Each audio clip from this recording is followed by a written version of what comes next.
Hi, Sylvie. How are Hi, things? Do hi, Heather. we have a time lag, maybe? Good to see you, if virtually. Likewise. So I wanted to talk to you because you have many tools at your disposal as a yoga teacher, as a teacher of yoga students as well, as an author, all the different things that you've done over the years. And you always seem so serene. Whenever I see you, you just seem so serene. I thought, I need to know what's going on there.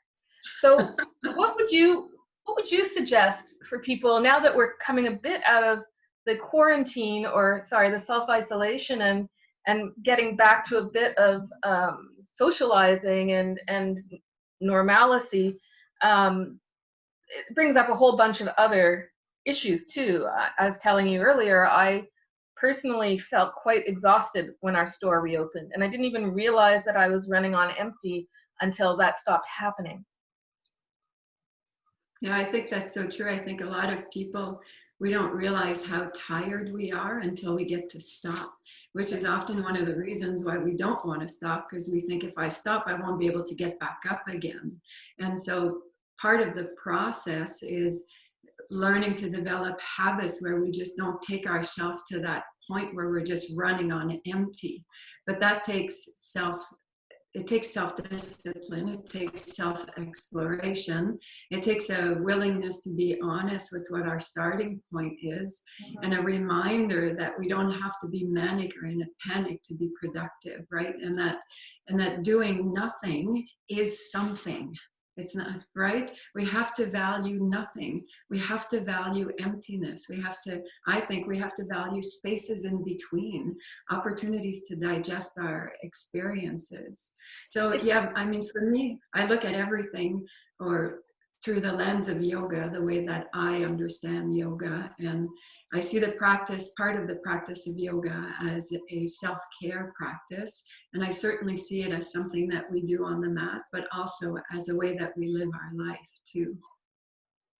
Yeah, that's a good point. And I think generally North Americans are of the mindset that you always have to be busy in order to be successful, in order to achieve whatever it is, when in fact it's working smart, not working harder.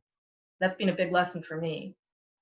And also just being clear, like, what is it that I'm trying to accomplish? Where am I going? What are my intentions? Because often we know really well what we don't want, but we're not so clear about what it is exactly that we do want. And so if we can clarify, what are my aspirations? What are my intentions? The more clarity we have around that, then the more we can start to give the gift of our attention to our intentions, rather than letting our attention be fragmented and going all over the place, or giving the gift of our attention to what we don't want in our life, becoming experts at what we don't want. And we have the opportunity to become experts at what we do want, and to really see that attention is a gift and it's a superpower. And so what will I give the gift of my attention to? And to learn to develop habits that are in line with our values. And to me, these are practices that have helped me gain a lot of mental clarity, have helped me let go of habits that were detrimental, habits that took my energy away, and also that have allowed me to do so gradually, right? Learn not to kick myself in the shins when I lose track of what I think I should be doing, or whatever story I've created, but just to develop the ability to sit back and watch with more care, more kindness, and then a willingness to start over again, and or sometimes even to say, maybe I'm not implementing this particular habit because I don't really want it. It's not in line with who I am. I heard that it was great for so and so, and it looks great on so and so. That doesn't mean it has to be my freedom. And which is one of the things that I really like about yoga, is it's an individual practice where we pay attention to our starting point, and we pay attention to our aspirations, and then we develop habits that eventually become routines or rituals that enhance our life rather than habits that take our energy away. Could you give me a few examples of things that that are fairly easy to do that can kind of set us on that path? Well, yeah, I can give you. So, one of my favorite things, I'll start off with the yoga in my shower. So, Sounds you know, messy. it's something that we're going to do. So, there's some days, if I think of some of my students, I think people are busy, they've got kids, they've got all sorts of things that are happening, and people, even with the greatest of intentions, sometimes they're not going to get on their mat, they're not going to get on their cushion, but they will take a shower. And water is a great carrier of energy. I mean, places all around the world, spiritual communities all around the world use water the same way that they use fire to set these intentions.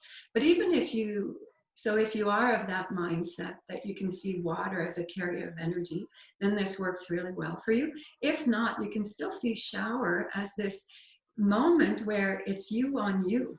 There you are underwater, taking care of yourself, where you have your own hands moving, and the hands are filled with energy.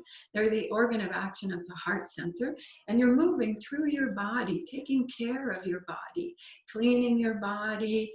And so when I'm in the shower, I'm going to be thinking about something, because that's what our mind does. It talks, right? So what am I going to talk about?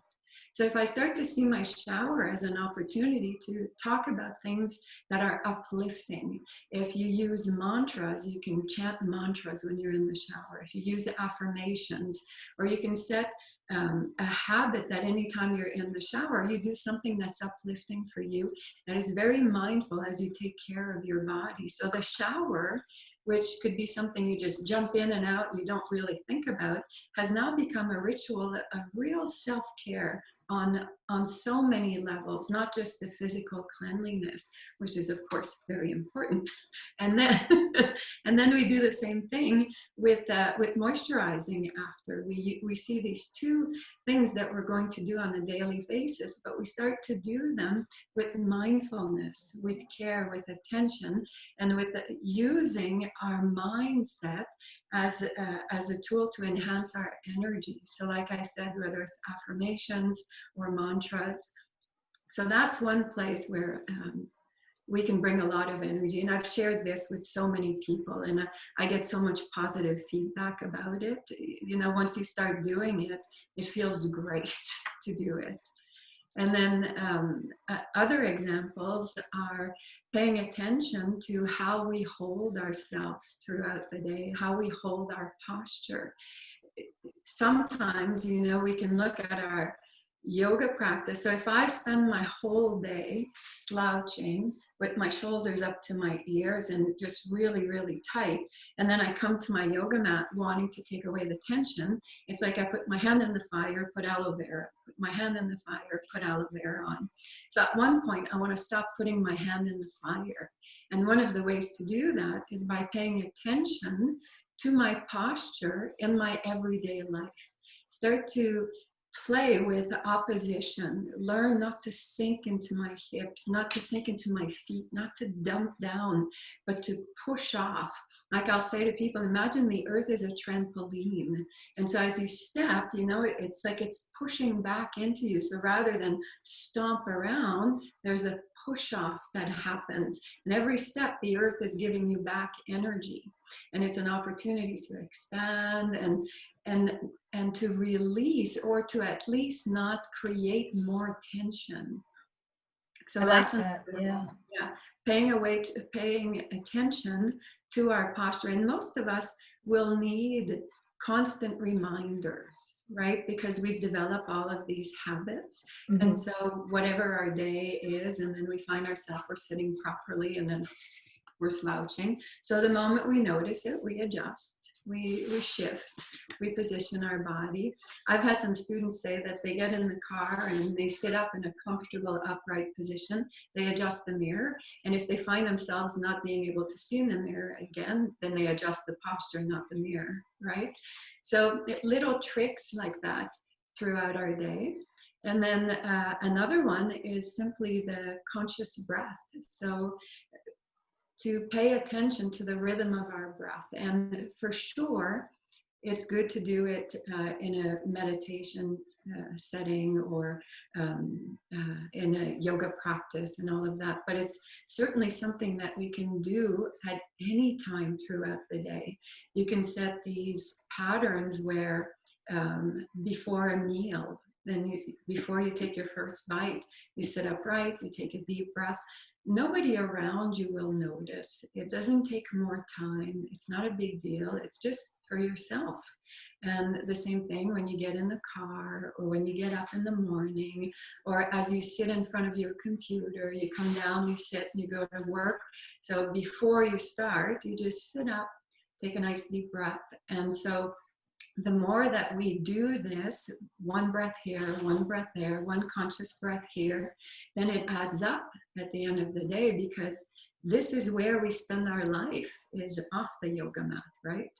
Yeah, that's a good point. Those are all really good ideas. I think it's, of course, these are all a practice, right? You're practicing them, and I'm guilty of it myself. I'll get into the shower and I'm like, right, today I'm going to imagine the rain is just dissolving all of the worries and fears, and then I don't know the last time I did that until you just reminded me now that it's something I should be doing.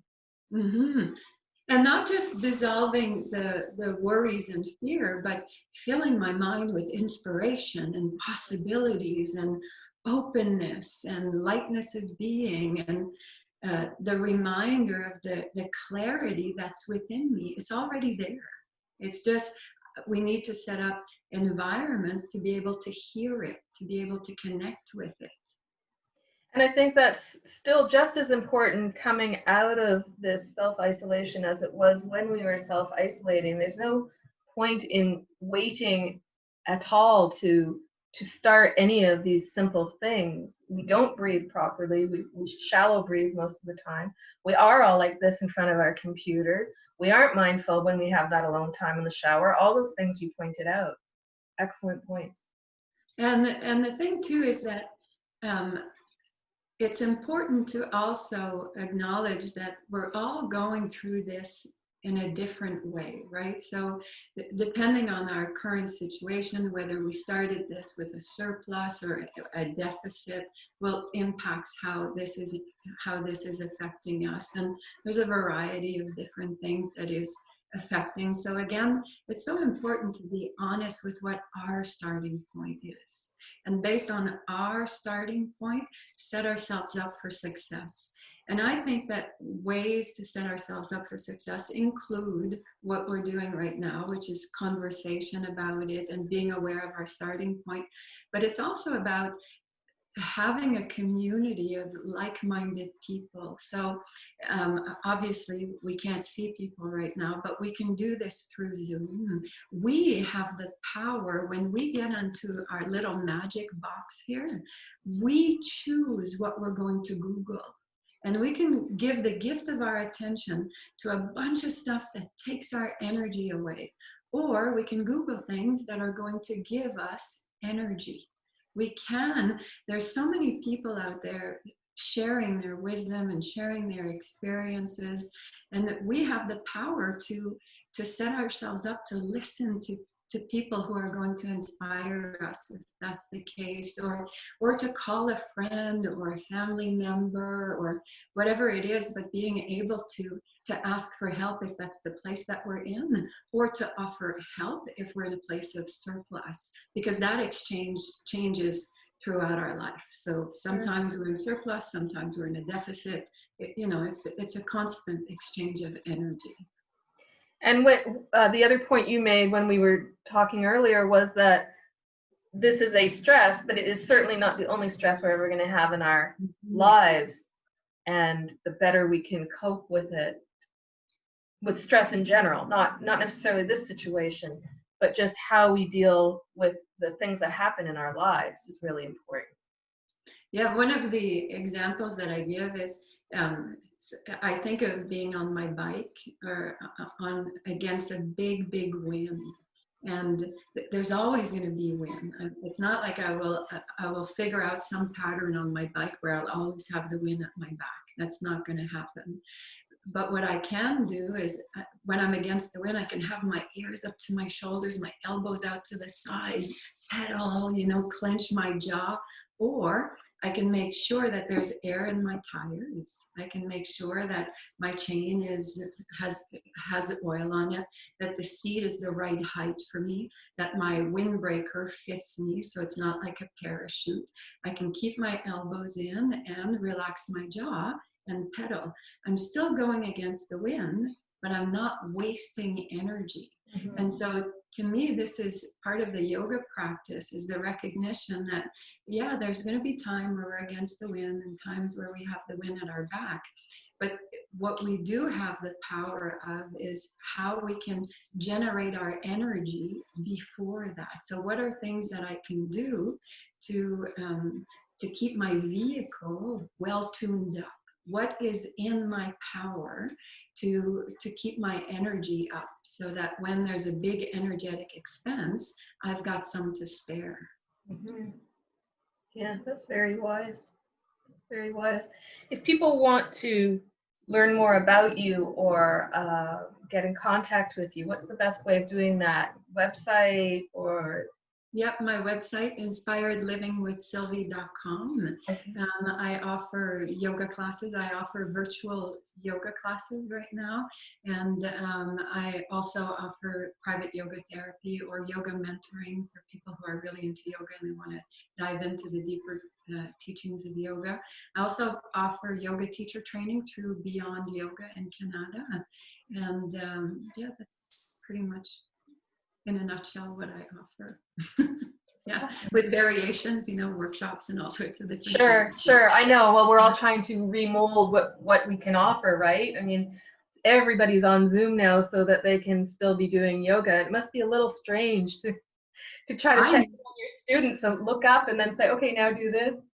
I never, ever had any interest in virtual yoga. Seriously, like I never thought I'm going to make videos or do virtual classes. It's just, I'm a live person and all that, but I'm also very adaptable. So when this happened, I thought I have students who appreciate practicing yoga the way that I teach it. And I thought, what can I do in this situation here? I can hold a space for yoga classes. I can be vulnerable, be uncomfortable, do something new, be a beginner at something, and we can learn together.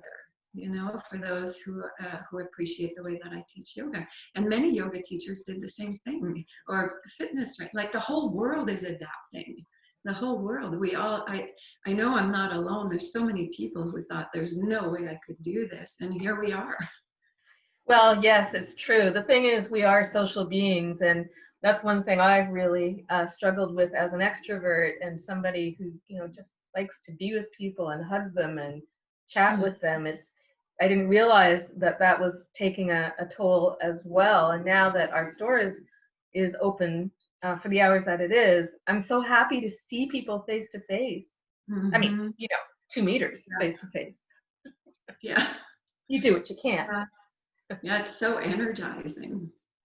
It really is. We need each other. Well, thank you so much, Sylvie. That was really, really great. I learned a lot, and I remember now. I'm going to have to remember to the sacred showers. Pardon me? The sacred showers. The sacred showers, for sure. Yeah. Okay. Thanks so much. Thank you for having me. Yeah. My pleasure.